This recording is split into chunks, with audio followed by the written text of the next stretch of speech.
예, 오늘의 학습은 교재 118쪽의 왕의 판결부터 시작이 되어 갑니다. 교재 118쪽 왕의 판결.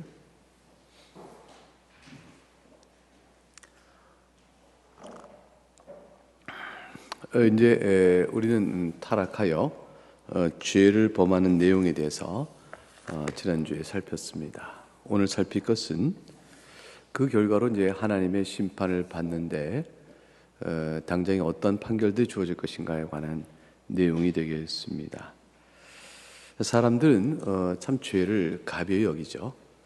그리고 죄 짓는 일을 가벼이 여겨서 쉽게 할 뿐더러 죄 지은 결과로서 자신이 당해야 될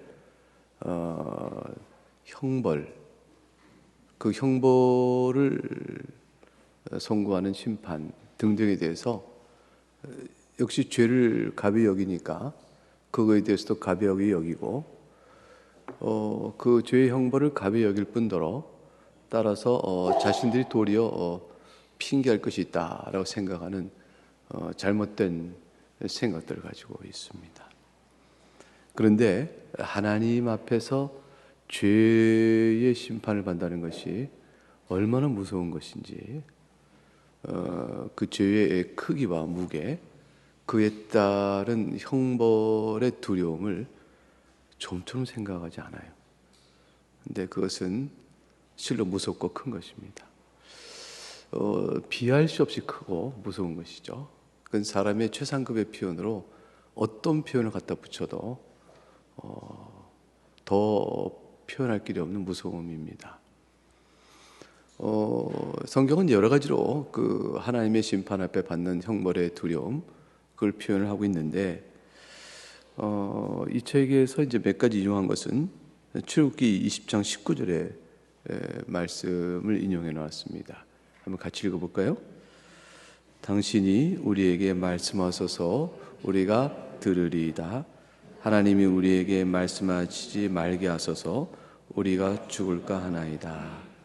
하나님께서 그저 말씀만 전하는 만 해도 그 관계 안에 어떠한 방어가 없이 보호가 없이 직접적으로 대면한다. 그 말씀을 듣는 것만으로도 죽을까 하나이다 라는 두려움을 갖게 되어집니다.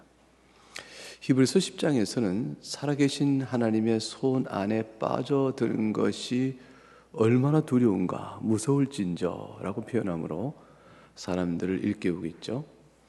현대인들은 지극히 자연주의고 유물주의적 사고관에 젖어 있어서 하나님의 존재에 대한 희미한 남아있는 양심의 소리, 신의식조차를 쉽게 질식시키며 자신들이 하나님에 대한 심판의 두려움을 애써 외면합니다. 그래서 조금만 생각해 보면 얼마나 무서운지를 알 수 있게 되죠. 사실은.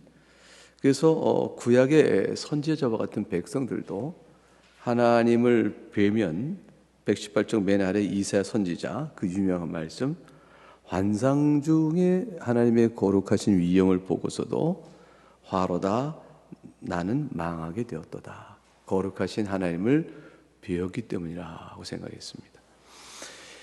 이것이 이제 바로 예수님에게서 나타났던 신성의 영광의 모습을 볼 때 제자들이 두려웠던 이유가 그것입니다. 예수님께서 실제로 폭풍우를 잠잠케 하셨을 때 그 예수님이 자신들이 따르는 선생님이요 자기가 그분의 제자다라고 생각하는 관계성을 생각하게 되면 예수님의 능력을 찬미하고 예수님 놀랐습니다 하고 예수님께 집중할 것 같은데 베드로는 바로 자기 실존을 보게 됩니다. 이게 이제 너무 두려운 것이죠. 그러니까 우리를 떠나서서 나는 죄인으로서이다. 감당할 수 없는 분임을 알게 되어져요. 선생님을 따르는 제자는 선생님과 같이 될 것을 바라보고 종교의 마음으로 앞서가신 분을 따르는 것이에요. 그런데 선생이 아닌 것을 알게 되는 거죠.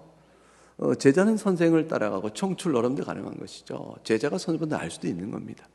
그러니까 선생은 앞서간 자요, 모범이요. 그러나 제자들은 선생보다 뛰어날 수 있는 가능성을 갖고 있는 자들이에요. 이렇게. 그러니까 동류요, 동질의 형편 안에서 선생과 제자가 있는데 이 예수님은 그런 분이 아닌 것이죠. 그래서 예수님께서 폭풍을 꾸짖어 잠잠케 하시자 베드로는 거기서 신성 하나님을 봅니다. 바로 죄인됨을 고백하고 떠나시라 얘기하게 되는 거죠. 결국 이제 하나님의 신성을 느낀다는 것은 우리에게 두려움을 갖게 됩니다. 경외감이다. 그 경외감에서 이제 경외심 이렇게 이어지는 내용인데 그게 이제 신비로움에 압도되어 두려움이 일으켜질 때 그걸 경외심이라 이렇게 얘기하죠. 생명현상을 보게 말이에요. 생명현상도 너무 신비로워서 경외감이 들고 소름이 끼치거나 마음에 전율이 오는 거죠.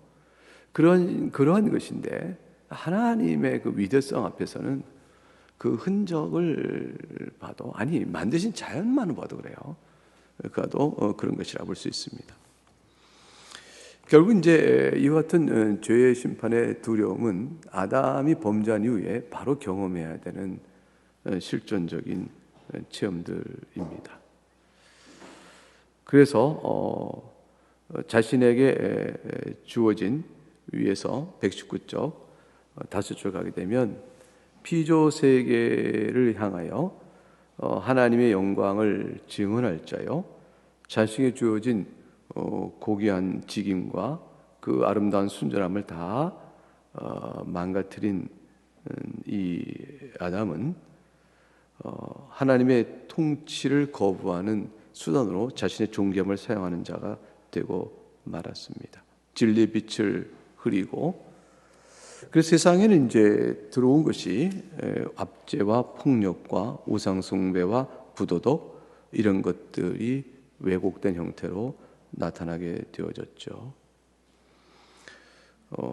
하나님께서 본래 인간에게 주어진 과제는 생육하고 번성하며 에덴의 동산을 지키고 보호하고 정복함으로 세상에 하나님 만드신 질서가 그대로 이어지는 것, 하나님의 교훈에 따라 질서가 순종하며 나가는 것, 그것이 이제 평강인데 그게 샬롬이에요. 그 상태가 다 망가지게 되어졌다 이렇게 되어 있습니다.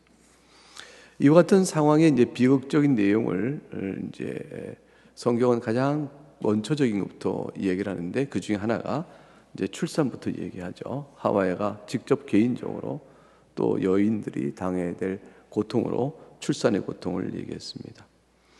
지금이야 이제 출산 시에 진통제를 놓고 또 다양한 방법으로 출산의 고통을 좀 더 완화시키기 위해서 여러 가지 방법을 쓰지만 그러나 이제 그러한 방법이 미처 개발되지 못했을 때 자연적 상태의 출산의 고통은 매우 끔찍했다. 그래서 출산 중에 산모가 죽는 일도 있고 산하가 끝내 생존하게 태어나지 못한 일도 있게 되어진 것이죠.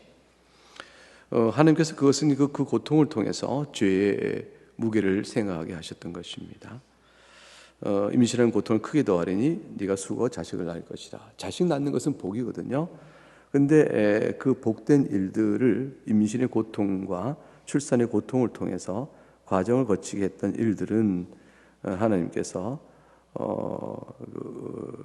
이와 같은 일을 통해서 본래는 이렇지 아니었는데 이렇게 되어졌다라는 상황의 변화, 그걸 통해서 죄를 기억하게 하시는 것이었습니다.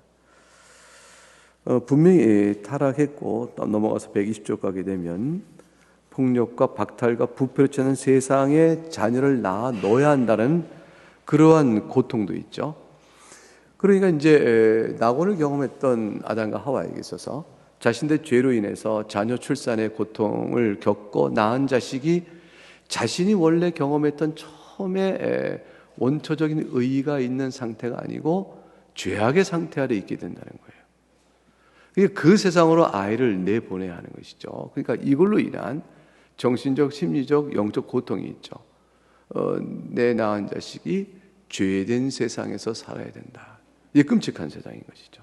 이것은 우리에게는 그냥 당연한 것처럼 여겨지는 세상이지만 그러나 사실 아담과 하와에게는 바로 자기 생애 속에서 어제와 오늘이 다른 거예요. 낮과 밤이 다른 것처럼 밤으로 바뀐 세상 속에 아이를 내어놓듯이 내어놔야는 이 영적 고통이 있게 되어지는 것이죠. 사실은 우리도 자녀를 놓고 이제 좀씩 기르다 보면 죄된 세상이라는 것을 절감할 때마다 자녀를 보고 짓는 한숨이 있잖아요. 이 아이도 죄인이요.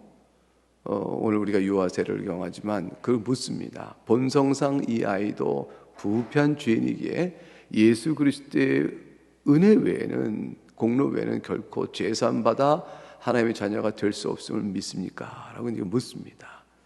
그거를 부모에게 신앙을 받는 거죠. 그러니까 그렇게 아이가 그 아이 자체도 죄인이기에 이 아이의 심리가 내가 겪은 것처럼 복잡한 관계를 겪으며 살 거란 말이에요. 내가 겪었던 의를 마음으로 사랑한다지만 의를 마음속에 또한 거부하는 내 모습, 순종과 불순종, 그 모든 뒤틀림의 모습, 내가 생각해도 내가 만족스럽지 않고 내가 스스로 나를 한탄하게 만드는 이 심리적인 복잡한 과정을 이 아이도 다 겪어야 되는데, 그런 가운데 교훈을 얻고 돌이켜 회개하고 주의 은혜를 깨달아가는 과정의 영적 절차와 과정도 그 모든 과정을 다 겪어야 되는 거거든요. 그러니까 이 아이를 위하여 기도하고 아이를 위한 한숨과 또 간절한 주의 도움을 구하는 기도가 나오지 않을 수 없는 거죠. 죄인된 영혼이거든요, 자식이. 근데 이 아이가 살아가는 세상이 또 죄 아래에 있단 말이죠. 근데 그 가운데서 생존을 도모하고 자기의 가진 은사를 통하여 사회를 유익하게 하고 하나님을 영화롭게 하며 교회에 유익되게 되는 일을 살아가는 일을 찾아간다는 일이 쉬운 일이 아니죠. 성장이 고통 속에 있는 거란 말이죠. 그리고 자리 잡아 살아가는 동안에도 인생이 그렇게 편하지 않아요. 그렇게 행복하지 않아요. 인생이 이렇게 행복하지가 않습니다. 그러니까 잠깐 즐겁고 어지간한 삶의 고통을 압박하는 실패와 좌절 또는 결핍 또는 상실 등이 또는 배신과 배반 등등으로 얽혀지는 삶의 충돌이 그렇게 강한 충돌이 없다 하면 그나마 사는 거지만, 그러나 기본적 삶을 영위해 가는 것 자체가 수고와 땀으로 이루어져야 되기 때문에 간단치 않은 것입니다. 어디가 간단해요? 혼자서도 살기 힘든데 다른 사람과 관계를 맺어간다. 이것이 부부이건 자녀이건 부모이건 하물며 가족관계를 넘어서서 이웃관계 속에서는 살아가는 목적이 각각 자기 이익을 추구하는 사회 속인데 어떻게 거기서 선한 관계를 유지하며 살 수 있겠어요? 오직 이제 교회가 마음을 둘 것이라 하지만 교회에도 여전히 연약한 상태에 있어서 성숙한 교인들로 다 되어 있는 것이 아니기 때문에 교인 안에서도 쉽지 않게 되는 거죠. 그러니까 마음을 나눌 만한 어떻게 말해도 성격상 차이를 다 받아주고 이해할 만한 막역한 친구가 있다면, 그것이 또 가족 가운데 있다면 더 좋겠지만, 막역한 친구가 있다면 더 좋겠지만, 그것도 이렇게 쉬운 것은 아니고, 그런 분이 있다면 그분은 소수에 불과할 것이죠. 대부분은 그렇지 못할 것이라. 인생이 저주 아래 있기 때문에 아이를 출산해 내보내는 부모의 마음이 항상 기쁠 수는 없는 겁니다. 그렇기 때문에 자녀는 복인데 이 복받은 자녀가 살아가야 될 삶의 인생에 생각하며 부모가 짊어지는 기도의 책임과 이 아이를 부드럽고 복음 안에 들어오도록 가르쳐야 될 섬세하고 지혜롭고 성숙한 영적인 이 과정이 얼마나 또 태도가 요구되는지 모르는 것이죠. 젊어서 부모가 이 부분에서 온전치 못해요. 늙어서 부모가 조금 할 줄 알아요. 살아보니까. 그래서 할아버지가 자녀에게는 온유하고 엄마 아빠는 엄하고 그렇죠. 이 인생을 알아서 그러신 것이죠. 인생을 알기 때문에. 그리고 아이를 보는 눈이 불쌍히 여김과 긍휼의 마음이 있게 되는 거죠. 뚝뚝 떨어진 꿀물 같은 애정도 있겠지만 인생을 살아본 노년에 이르러 돌아보니 아이를 그저 긍휼히 여기는 마음이 생기게 되는 거죠. 그래서 부모는 일찍부터 복음을 먼저 알아야 돼요. 하나님의 긍휼과 자비와 어떤 것이 알아서 그 관계에서 아이들을 바라보는 눈이 그 아이가 살아야 될 삶의 도전을 헤아리면서 그 어린 마음과 성장의 과정에 있는 아이들을 어떻게 견뎌갈까를 알며 도와주기를 해야 어떻게 해야 될 것인가. 그거를 생각하는 부모의 손길이 아니면 아이를 거칠게 다루게 되어지고 아이와 다투게 되어지고 죄인과 죄인의 마찰이게 되어지는 것이죠. 가정 안에 평화가 없게 되는 것입니다. 이제 그래서 근본적으로 자신의 깊은 고민을 나누는 부모 자식 간이 되는 게 아닌 것이고, 관계가 이미 혈육으로는 내 몸을 빼다른 형상이지만 마음으로는 먼 자가 될 수 있는 거죠. 이게 죄의 문제 아래에 있는 거예요. 그래서 이와 같은 일을 우리가 생각할 때 이제 위에서 7째 줄 보면 출산과 결혼은 아직도 여전히 즐거운 경험으로 간주되고 있지만 그것이 그런 것은 하나님께서 은혜를 베푸시고 그 출산과 결혼을 통해서 피조세계 질서와 목적을 유지하며 그 출산을 하고 결혼하는 과정 속에서 남녀 간의 사랑의 그 달콤함이 그게 이제 이 어려운 과정을 극복해가는 하나의 힘이요 지탱으로 있죠. 근데 그것이 무너지면 이제 굉장히 어려운 것이죠. 이 세상은 고통과 허무가 포함되어 있지만 근데 일반 은총으로 인해서 일정한 질서가 유지되고 있습니다. 그러나 이와 같은 질서의 유지조차도 근본적으로 인생의 헛되고 무익한 인생을 바꿔놓을 수는 없는 것이에요. 일반 은총은 구원론적 의미가 없기 때문이죠. 인간이 하나님을 배반하자 인간의 삶을 위하여 최적화된 이 피조 세계조차도 인간을 향하여 거칠게 저항하게 된 것이죠. 그래서 피조 세계가 의식이 있는 것은 아니지만 인간이 수고하고 땀을 흘려야 곡물을 낼 수 있도록 이게 되어지고 환경이 바뀌기 시작했습니다. 기후가 바뀌기 시작한 것이고요. 그래서 삶에 최적화된 환경 조건이 점점점 어려워지기 시작되었습니다. 죄인된 인간이 환경을 또한 대적해요. 그래서 환경이 파괴되는 일들이 벌어지고 그 결과는 그대로 인간에게 미치게 되어지는 일들이 벌어지게 되는 것이죠. 그것이 이제 우리가 사는 세상이라 사회적으로 그렇고 자연적으로 그렇습니다. 이 모든 것들에 대한 책임이 누구한테 있는 것이냐? 아담은 하와에게 있다 생각했고 하와는 뱀에게 있다 했죠. 뱀은 하나님 만드신 분이니 결국은 하나님께 있는 것이라 이렇게 생각하면서 근원적으로 저항을 했습니다. 이 책임을 하나님께 돌리지 않고 무신론자 같은 경우는 아예 자연에게 돌리는 법을 생각했죠. 자연 자체가 악하니 인간이 영혼은 맑고 깨끗하지만 물질 가운데 갇혀있는 인간의 몸속에 갇혀있는 영혼이 타락한 것이니 몸을 벗어나는 것이 사는 것이라 이렇게 생각을 했어요. 그래서 고대 이원론 영주주의다 그렇고 구원은 뭡니까? 그러면 이제 부패하고 악한 물질로부터 우리가 해방되는 것이다 이렇게 생각을 하는 일들도 있었어요. 그건 이제 자연과 환경을 탓하는 것이죠. 자연 속 악이 있으므로 인간이 악한 것이다 이렇게 생각하는 것입니다. 결국은 이 자연도 하나님 만들었다면 하나님께 책임을 떠넘기는 행위가 되겠죠. 결국은 여기 121쪽의 서양은 특별히 홀로코스트는 항상 마음에 가장 걸리는 죄책감이죠. 독일은 절대로 이스라엘에 대해서 나쁜 소리를 못하는, 그러니까 말하자면 원초적 죄가 있듯이 이렇게 제2차 세계대전 홀로코스트 때문에 있는데 요즘엔 조금 독일이 이스라엘에 대해서 반대 소리를 한다고 그래요. 이게 이제 가나지구의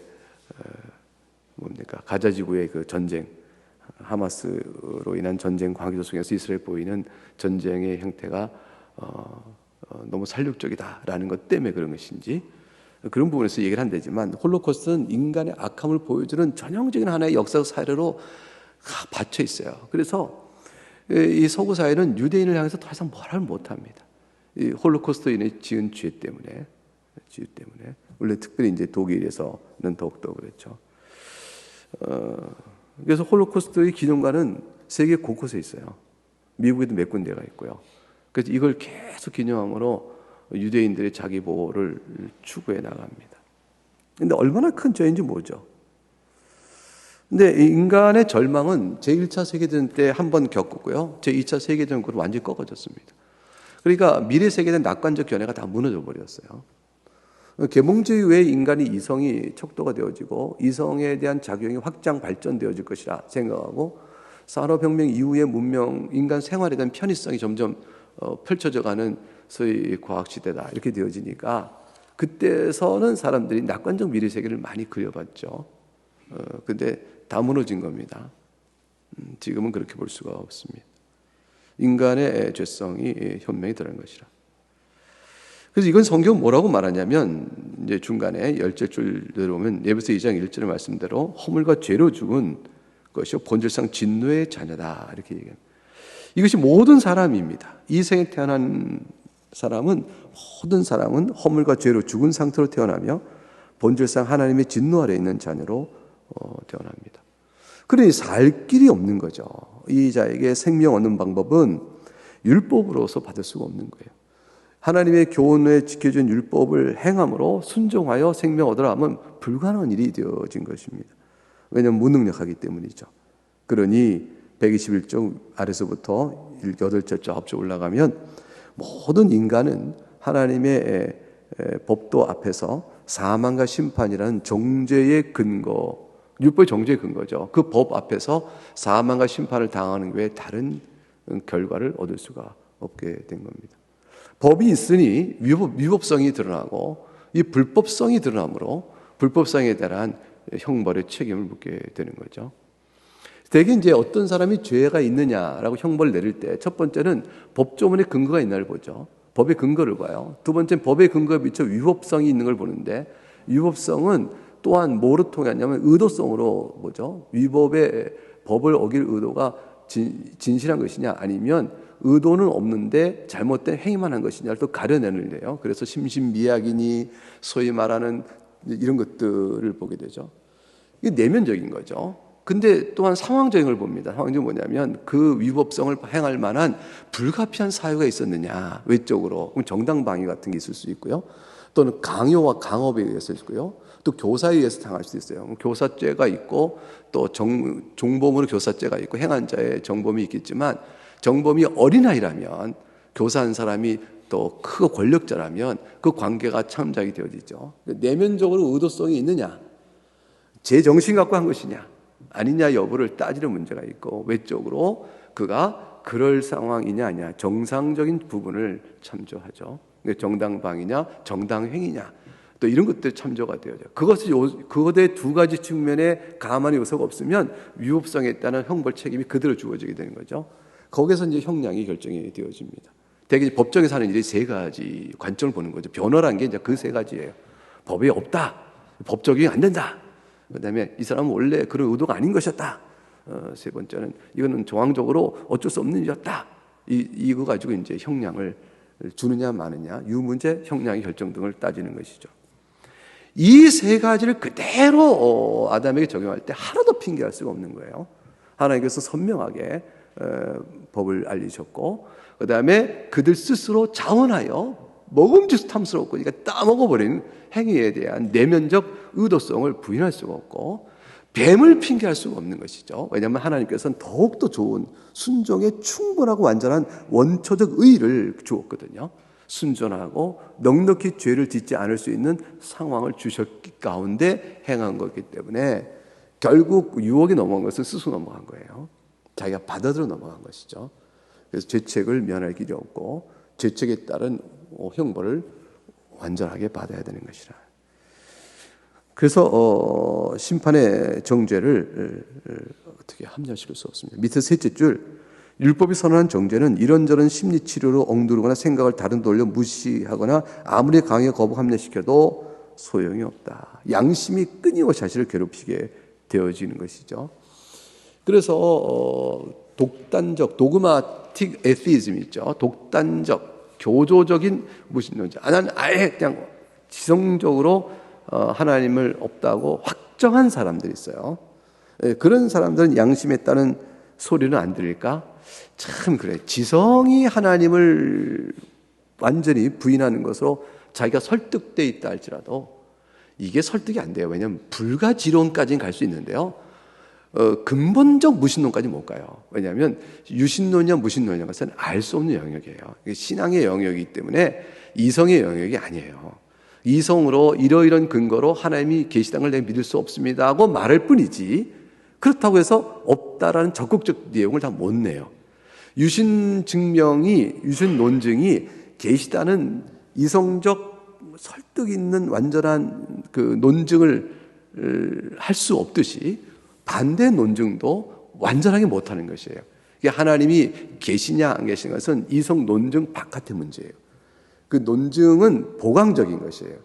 그래서 근본적으로 신앙의 문제인데, 신앙의 문제라는 것은 뭐냐면 내 영혼 깊이 새겨진 양심과 맞물리는 거예요.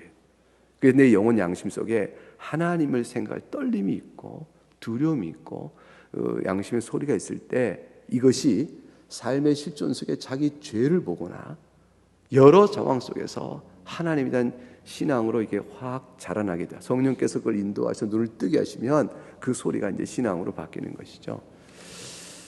그래서 이제 무슨 얘기 되냐면, 이성적이며 논리적인 무신론자라고 주장한다 하더라도 그 사람이 그 자기의 사고와 논리체계 때문에 양심에 떨리는 소리를 다 죽이지 못한다는 거예요. 이건 별개 문제거든요. 그러니까 양심의 소리를 눌러버릴 수는 있지만 없애버리지 못해요. 억제해볼 수 있지만 없애버리지 못해요. 그래서 어느 상황이 되면 꿈틀 두려움이 오게 됩니다. 아마도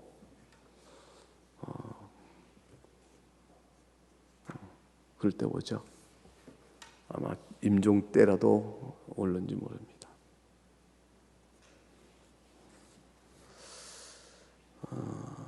근데 대부분의 사람들이 삶에 대해 생각을 안 하는 것 같아요.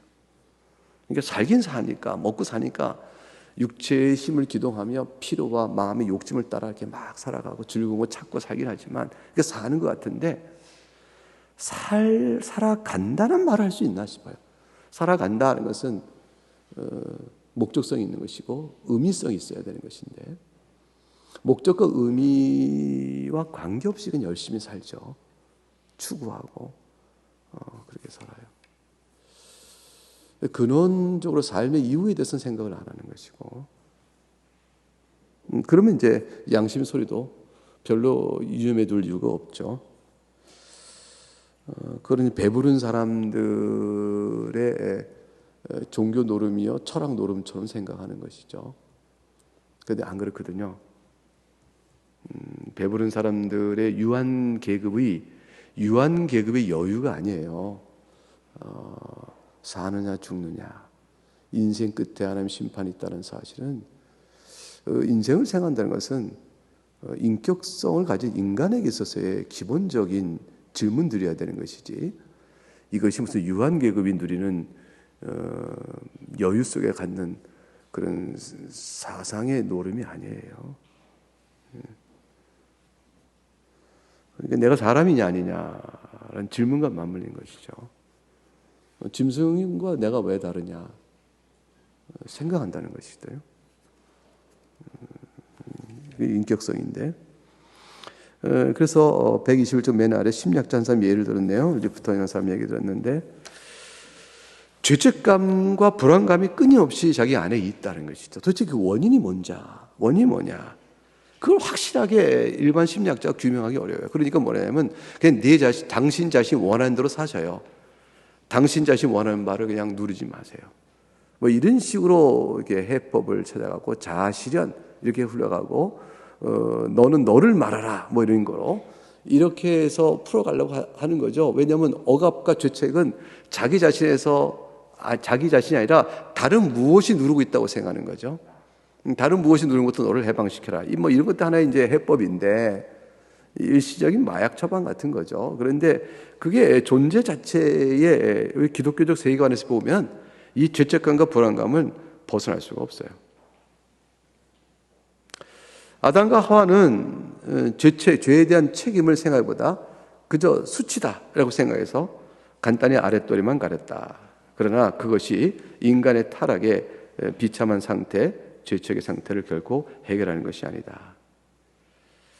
우리는 늘 나 자신의 내 내면 안의 문제를 보지 못한 채 장소, 제도, 세력, 원리 밖의 것을 얘기한다.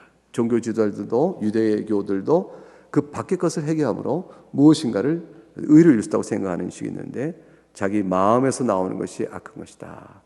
사람이 입으로 들어온 것이 더러운 것이 아니요 사람 마음에서 나오는 것이 더러운 것이라고 주께서 일컬은 것이 바로 그것이었습니다.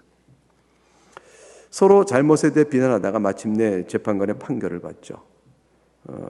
그래서 영원한 생명과 의를 얻지 못한 채 아담과 하와가 순종했더라면 만들어진 원초적인 의의 상태 속에서 더 나은 하늘의 생명, 다시는 변치 않는, 따라서 타락하여 죄를 범할 수가 없는 완전한 상태로 그가 그 생명의 의를 받았을 터인데, 그걸 받지 못한 채 다시 흙으로 돌아가는 처지가 되고 말게 된 겁니다. 인간의 종기성이 다 허물어진 것이죠. 그래서 참 그 장례를 치를 때 사람이 이제 죽는 나이는 결정되어 있지 않잖아요. 젊은이의 죽음도 너무 아깝잖아요.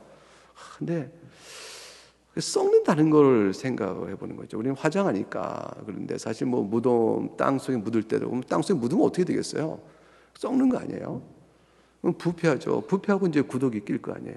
이제 그런 상태로 사람이 이제 육체가 다 상해지는 거죠. 이 육체가 얼마나 귀해요. 내 영혼을 담고 있고, 제가 이렇게 말할 수 있는 것도 육체 없이 말 못 하거든요.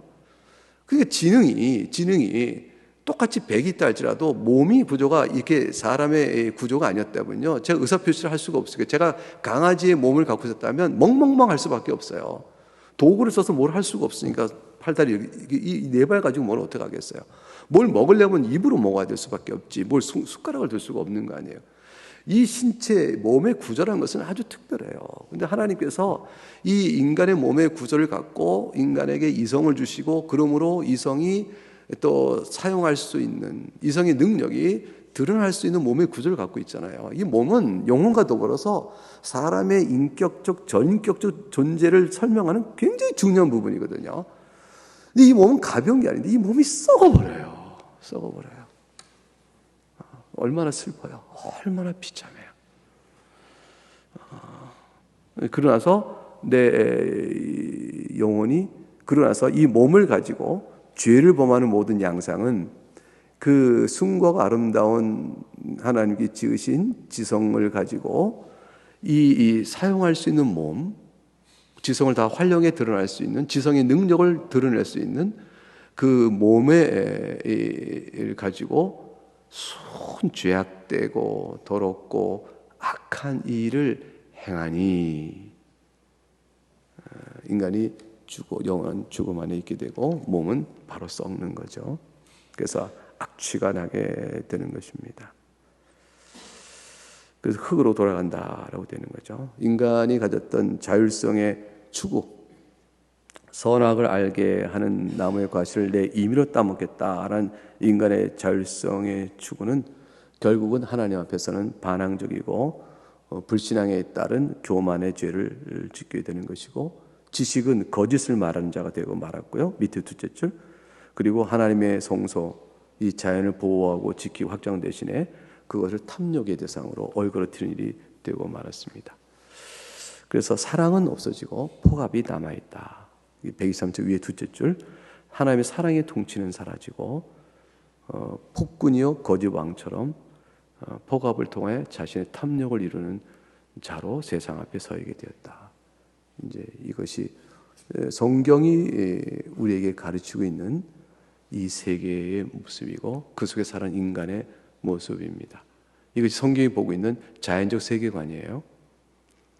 이 속에서 일방 은총이라는, 또 일방 은총을 통한 선한 또 좋은 것들, 또 과학적 발견, 또 도덕적인 일정한 질서의 최선의 유지, 이런 것들이 여전히 남아 있지만 그것들이 지금 말한 기독교 세계관의 근본적 성격을 바꿔낼 만한 힘은 못 갖고 있다라는 것입니다. 그건 가지고 있지 못해요. 그것은 우리가 역사를 보면 알죠. 이상하게 하나도 변하지 않아요. 역사는 인간의 삶의 모습이 예전이나 지금이나 똑같아요. 그래서 고전을 통해서 현대를 이해할 수 있고 미래도 볼 수 있는 게 똑같아서 그래요. 보편 역사가 똑같아요. 살아가는 양상이 똑같아요. 근데 오직 그 가운데서 복음의 은혜로 인해서 사람의 변화들만 계속 한 축이 있는 거죠. 보편 역사의 진행 속에서 구원 역사가 계속 진행되고 있는 것이니까 어느 시대나 오직 예수 그리스도만이 생명이고 유일한 희망인 것입니다. 네, 여기까지 공부하겠습니다. 기도하겠습니다.